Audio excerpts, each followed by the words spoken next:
Olá pessoal, tudo bem com vocês? Atualização da revisão da vida toda urgente. Nós já temos o voto de 4 ministros do STF. Vou mostrar aqui na tela para vocês.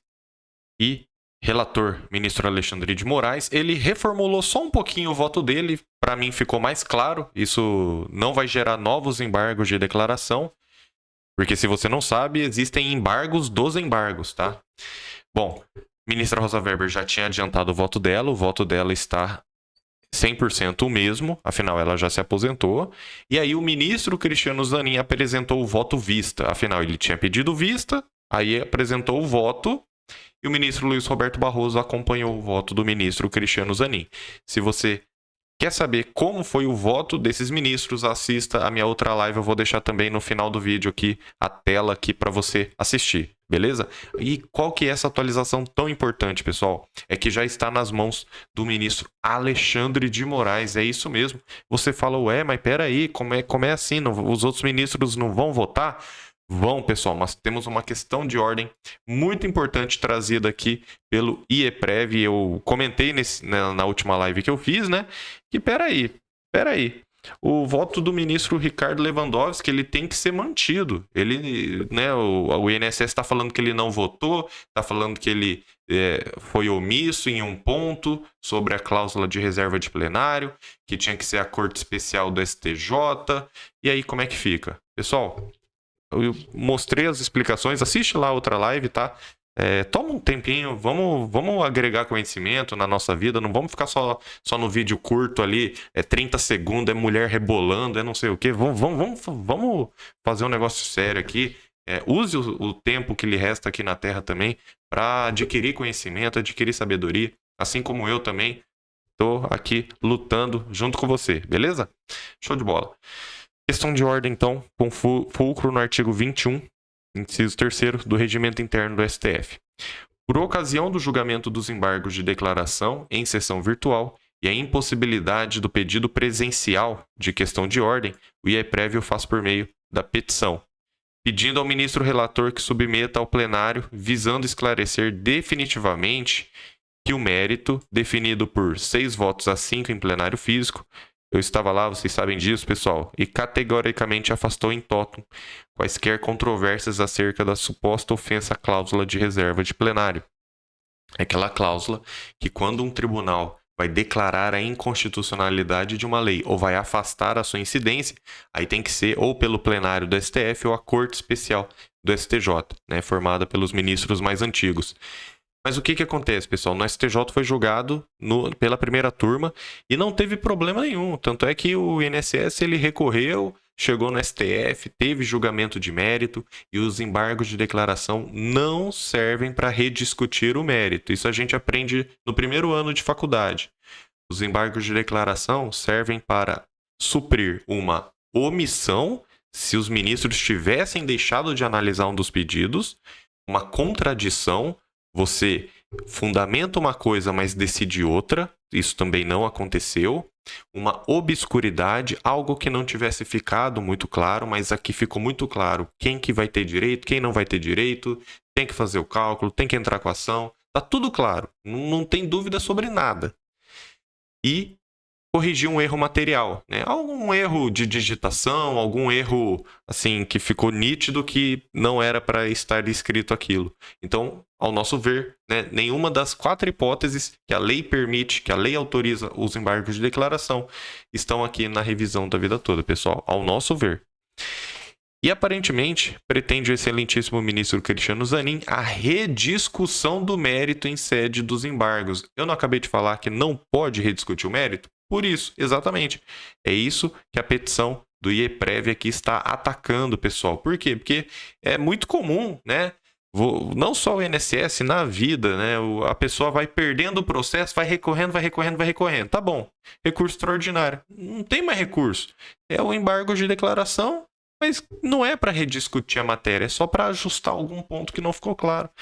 Então, assim, é o famoso mal perdedor, pessoal, e essa é a grande realidade. E o ministro Cristiano Zanin, agora, né, ele caiu na... Aí você pode entender se é um julgamento político ou não, eu quero saber a sua opinião aqui no comentário. Mas vamos terminar aqui que eu já vou fazer os comentários, vamos lá. pretendendo provocar a nulidade do acórdão. Reitera-se, com mérito já definido, com consequente remessa dos autos ao STJ para novo julgamento. Convenhamos, ministros, a proposta do seu voto, já acompanhado pelo ilustríssimo presidente Luiz Roberto Barroso, revogaria indiretamente a decisão de mérito proferida pelo ministro Ricardo Lewandowski. Aí você pensa, não, mas eu já vi essa história antes. Voto de ministro aposentado vai ser mantido. Afinal, mantiveram o voto do ministro Marco Aurélio. A ministra Rosa Weber já se aposentou, antecipou seu voto, vai ser mantido. Então você pensa assim, ué, mas peraí. Vocês têm que lembrar também que o ministro Cristiano Zanin, ele entrou no lugar de quem? Ah, ele entrou no lugar da Rosa Weber? Não, pessoal. Ele entrou no lugar do Ricardo Lewandowski. Então a gente fala que a cadeira antecessora dele era do Ricardo Lewandowski e ele proferiu o voto dele. Então não pode agora o ministro Cristiano Zanin, sucessor do Ricardo Lewandowski, querer passar por cima de uma decisão, né, de um voto, e viola aqui o artigo 134, parágrafo 1º. O ministro que pedir vista dos autos tem que apresentar em 90 dias, isso foi respeitado, mas olha o parágrafo 1º. Ao reencetar-se o julgamento, serão computados os votos já proferidos pelos ministros, ainda que não compareçam ou hajam deixado o exercício do cargo. Então, quem já proferiu o voto está mantido. Inclusive no pedido de destaque. Isso já aconteceu na revisão da vida toda, quando teve pedido de destaque, o voto do ministro Marco Aurélio foi mantido. Não podemos esquecer disso. Pois bem, o voto divergente apresentado pelo excelentíssimo ministro Cristiano Zanin buscou divergir do voto condutor do relator ministro Alexandre de Moraes com relação à suposta omissão na decisão do excelentíssimo senhor ministro Ricardo Lewandowski, associada à questão já definida em mérito, essa ofensa à cláusula de reserva de plenário. Nessa linha, reconheceu a nulidade do acórdão do STJ. Um trecho aqui da decisão do ministro Cristiano Zanin, né, que seria sanar a omissão, aderindo assim aos votos dos ministros Gilmar Mendes, Luiz Fux, Luiz Roberto Barroso, Dias Toffoli, Nunes Marques e agora Cristiano Zanin, ou seja, 6, maioria. Pessoal, marmelada, como é que é os outros termos aí? Digita aí o que você tá achando que é isso aí. É isso aí, pessoal. Não tem outra coisa, porque foi decidido. Ocorre, contudo, que não existe qualquer omissão na decisão do ministro aposentado, o qual precedeu sua cadeira, pois o mesmo acompanhou na integralidade o senhor ministro Marco Aurélio no julgamento em plenário virtual que tramitou sob sua relatoria, e posteriormente acompanhou na integralidade o voto do novo relator, excelentíssimo senhor ministro Alexandre de Moraes, no julgamento em plenário virtual. Então, como dito anteriormente, ao aderir aos votos divergentes, o ministro desvirtua intencionalmente ou não o voto proferido pelo seu predecessor, ministro Ricardo Lewandowski, que acompanhou o ministro Marco Aurélio favorável ao mérito e ele acompanhou sem ressalvas. Por quê? Porque você pode, quando você acompanha, você assina embaixo. Quando você acompanha com ressalvas, você assina embaixo, mas fazendo uma observação. Fala, eu concordo com o voto dele, mas nesse ponto eu não concordo. Mas não, ele acompanhou sem ressalvas na integralidade, inclusive sobre a questão do artigo 97, que é a cláusula de reserva do plenário. Por quê? O STJ ele não declarou a inconstitucionalidade da regra e nem afastou a sua incidência. Ele trouxe as duas regras para aplicação. Quem afastou a incidência foi o INSS, ao proibir o segurado de incluir suas contribuições anteriores no 94.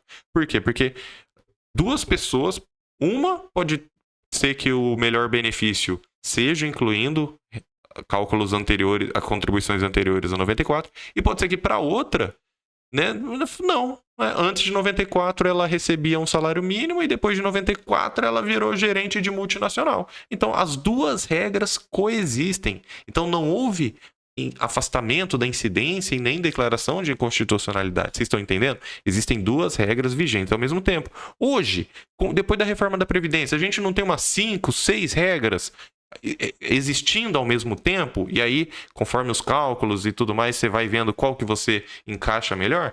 Pois é, pessoal, é a mesma história aqui. E E, não obstante, os ministros citados em seu dispositivo, que divergiram do relator, sequer fizeram menção a qualquer tipo de omissão nos seus votos. Então, ao nosso reino tudo, ao vosso reino nada. Quando, eu falei isso na última live, quando é para o ministro Ricardo Lewandowski acompanhar o voto, aí houve omissão. Só que aí quando os outros ministros que ele citou aqui simplesmente acompanharam a divergência do Nunes Marques, aí ele não fala da omissão deles, porque eles também não fizeram menção, eles só assinaram embaixo também. Votaram contra? Votaram, mas beleza, mas você não pode colocar palavras na boca ou nos votos dos ministros, você tá entendendo? Remeter os autos ao STJ, sob os fundamentos apresentados pelo ministro Zanin, em sede de embargos, e justamente no desfecho do tema, porque se isso fosse lá atrás, começou, revisão da vida toda está desde junho de 2020. Pegou para os ministros, o ministro fala, não pode, volta para o STJ. Aí beleza. Assim, a gente já não concordaria, mas você está entendendo a diferença? Agora, 3 anos e meio depois, você querer voltar, aí não dá, né? E pelo motivo errado, né? Pelo falando que teve omissão de um ministro.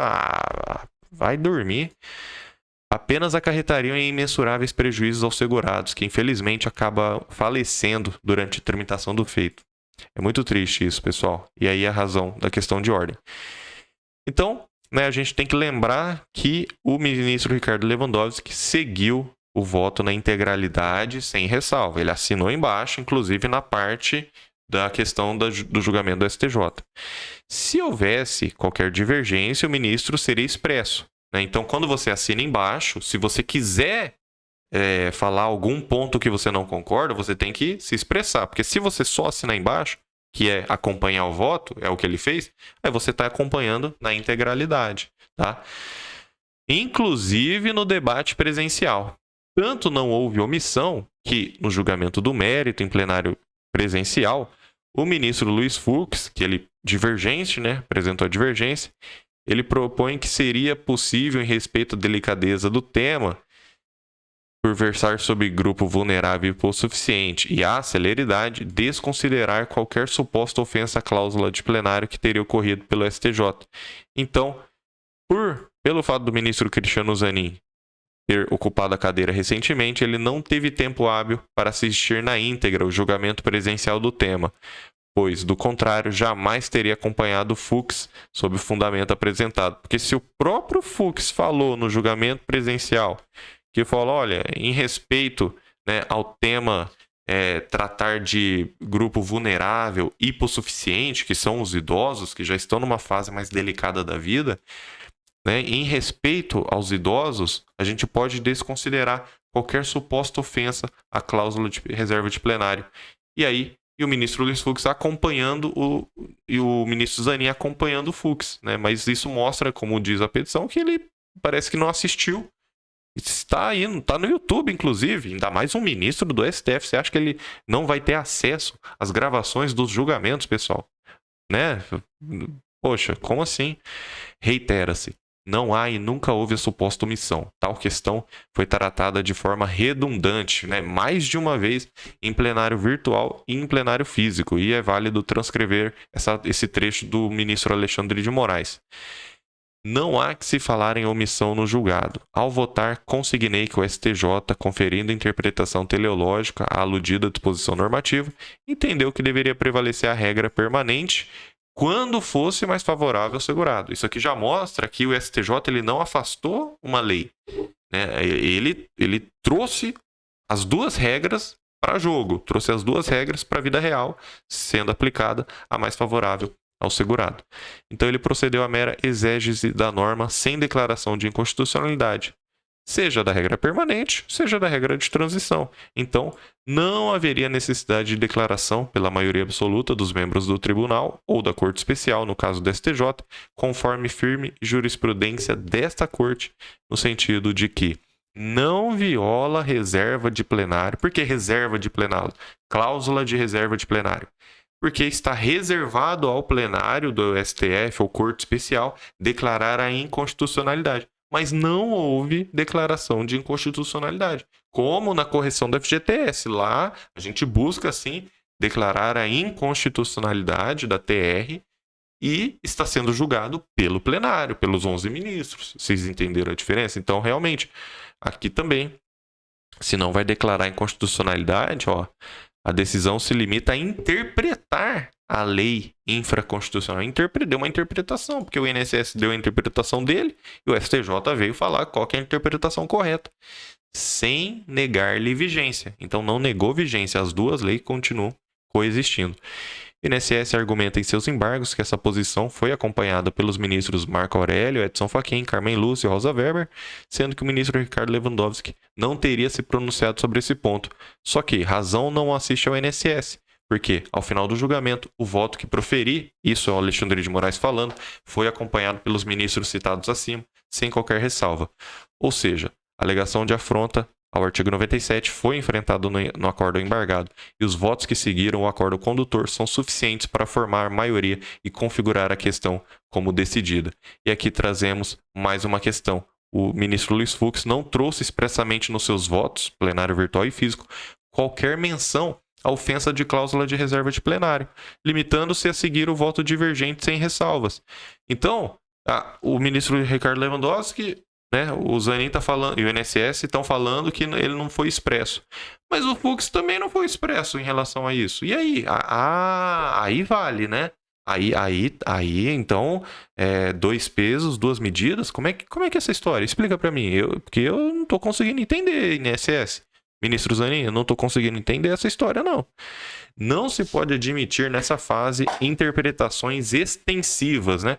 O que é interpretação extensiva? É você entender mais do que a pessoa falou. Opa, peraí, não. O ministro Luiz Fux, ele participou do plenário, do debate, ele votou, e você não pode estender, ele quis dizer aquilo. Não, peraí, se ele quisesse falar sobre a ofensa da cláusula de reserva de plenário, ele teria falado no voto. Pronto. Você não pode estender. Ou suposições, né? Ficar supondo, né? Eu suponho que o ministro quis dizer isso. Não, mas peraí. A gente está no julgamento da Corte Constitucional. Isso aqui não é brincadeira não, pessoal. E, né, no julgamento de mérito e de forma restritiva, então você estende o que você interpreta do voto do ministro Luiz Fux e restringe o que você interpreta do ministro Ricardo Lewandowski. Aí fica difícil, né? Aí, ao nosso reino tudo, ao vosso reino nada, é assim, pessoal? Não é, né? Não se pode admitir, na fase atual, análise de matéria já definida em mérito. Por quê? Tal questão já foi incansavelmente abordada e naturalmente precluiu, restando evidente, plenário presencial, definitivamente, que o acórdão do STJ carece, não tem qualquer ofensa constitucional. A presente questão de ordem visa tão somente evitar que haja indução ao erro, dada a inexistência de qualquer omissão. Os embargos de declaração não constituem meio hábil para a reforma do julgado, sendo cabíveis somente quando houver omissão, contradição, obscuridade, erro material, o que comprovadamente não houve no caso. Então, rediscutir o artigo 97 ao fundamento de não haver expressa disposição, né, equivaleria a anular todo o debate encerrado no julgamento do feito para cômputo do voto de um ministro que não fez parte daquele julgamento, tornando absolutamente sem efeito o acordo embargado.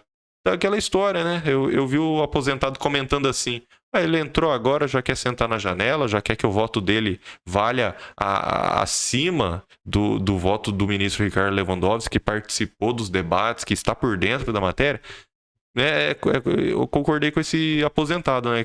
Quer chegar já sentando na janela, quer chegar botando o pé no sofá. Como é que é essa história? Não é assim, não. Não é assim, não. E aí, né, precedentes do próprio STF, olha aí. O próprio STF, em outros processos, já disse o seguinte, não se prestam os embargos declaratórios para rediscutir a matéria com o objetivo único de obtenção de excepcional efeito infringente. Infringente é você mudar o mérito para fazer prevalecer tese amplamente debatida e que, no entanto, restou vencida no plenário, Esse aqui foi o relator Edson Fachin. É isso mesmo, pessoal. Os ministros a favor da revisão da vida toda aqui tem que dar uma aula aqui pro pessoal, né, pessoal? Porque tá na lei, tá no Código de Processo Civil, tem decisão do STJ, tem decisão do STF, que embargos de declaração não servem para ficar rediscutindo o mérito. É só para ajustar omissão, contrariedade, erro material, obscuridade. Mas não tem nada disso, pessoal. Não tem nada disso. Outro julgamento aqui. Inocorrência de situação de afastamento de lei ou de ato normativo com base em fundamento constitucional, caracterizada a situação de mera interpretação de norma infraconstitucional. Foi exatamente as palavras que o ministro Alexandre de Moraes utilizou. O STJ fez uma interpretação, ele não afastou nada, não. As duas leis ainda existem, as duas regras. E aqui, né, o relator foi o ministro André Mendonça, com esse julgamento em 2022, pessoal. Mas, tá achando pouco ainda? Então tome-lhe mais uma decisão do STF. A jurisprudência do STF é firme, no sentido de que não há violação ao princípio da reserva de plenário quando o acórdão recorrido apenas interpreta a norma infraconstitucional, sem declará-la inconstitucional ou afastar sua aplicação com apoio em fundamentos extraídos da Constituição Federal. Então o STJ, ele declarou a lei inconstitucional? Não. Ele afastou a incidência? Não, porque as duas regras ainda podem ser aplicadas. Então a gente já tem só que a gente já tem 3 decisões do STF e esse relator desse processo que foi o Barroso, tá? E mais uma, né, a simples ausência de aplicação de uma dada norma jurídica não caracteriza por si só violação pelo STF. Então, para caracterizar a contrariedade à súmula vinculante 10, se você quer saber súmula vinculante 10, assiste a nossa última live, está recheada de conhecimento. É necessário que a decisão fundamente-se na incompatibilidade entre a norma legal, tomada como base dos argumentos expostos na ação, e a Constituição. Então, requer-se o acolhimento da questão de ordem suscitada, submetendo-a por derradeiro ao julgamento do plenário, nos termos dos artigos 21, inciso 3º, do Regimento Interno do STF, para preservar a manutenção do voto do ministro aposentado Ricardo Lewandowski ante a tentativa de sua revogação indireta, em que entendeu pela não ofensa ao artigo 97 da Constituição de 88, ao seguir integralmente o voto do ministro relator e afastar qualquer possibilidade de rediscussão do mérito com base em uma suposta ofensa à reserva de plenário. Então, reserva de plenário, matéria reservada ao plenário ou à Corte Especial, que é declarar a inconstitucionalidade ou afastar a incidência da lei, que não aconteceu nesse caso, excluindo-se o risco de retorno dos autos ao STJ para novo julgamento. E aqui a gente já tem na tela, pessoal, na tela. Eu vou até atualizar, ó. Você não falar que eu estou mentindo. Você tem que desconfiar até da sua sombra, porque o INSS tá no largo osso. Mas tá aqui, ó, atualizado, ó. 24/11, né? Teve essa petição que a gente acabou de ver junto. E conclusos ao relator. E o próprio STF, ele coloca aqui, ó, que para entender melhor, né, que o processo foi encaminhado para análise do ministro responsável pelo caso, pelo relator. E quem que é o nosso relator, pessoal? Quem que é o nosso relator? É isso mesmo, é o ministro Alexandre de Moraes, que já deu um voto, que já se manifestou sobre essa questão e agora vai resolver essa questão ou vai colocar para o plenário decidir se o ministro Ricardo Lewandowski foi omisso ou não. E é claro que não foi, porque o próprio relator, ministro Alexandre de Moraes, muito bem fundamentou. Então, eu trouxe já todo o voto, todas as explicações. Assiste a última live se você não assistiu. Mas está aqui, pessoal. Ministro Alexandre de Moraes já falou por A mais B, só falta desenhar. Vamos desenhar para o INSS entender aqui, para o ministro Cristiano Zanin entender aqui, que não teve omissão ao artigo 97 e que também não teve omissão por parte do ministro Ricardo Lewandowski. Lembrando que a gente sempre fala aqui respeitosamente sobre os votos, os argumentos, as ideias. E isso a gente pode. A gente tem a liberdade de expressão. Eu não estou falando das pessoas, tá? Eu estou falando dos votos e de tudo que está acontecendo aqui. Eu quero saber, pessoal, não é de política não, eu quero saber é do direito dos aposentados, eu quero que você receba esse dinheiro em vida. É isso aí. Porque, pô, aí esperar um monte de aposentado morrer, aí fica fácil, né? Aí não dá, né, pessoal? Então tem que ser revisão da vida toda já. Que Deus te abençoe grandemente, vai dar tudo certo. Eu tô com você. E você, tá comigo? Então se inscreve aqui e comenta o que você acha que tá acontecendo aqui, pessoal. Eu quero saber a sua opinião. Agora eu quero saber. Vamos conversar nos comentários aí. Eu quero saber a sua opinião. Deus te abençoe. E vamos juntos.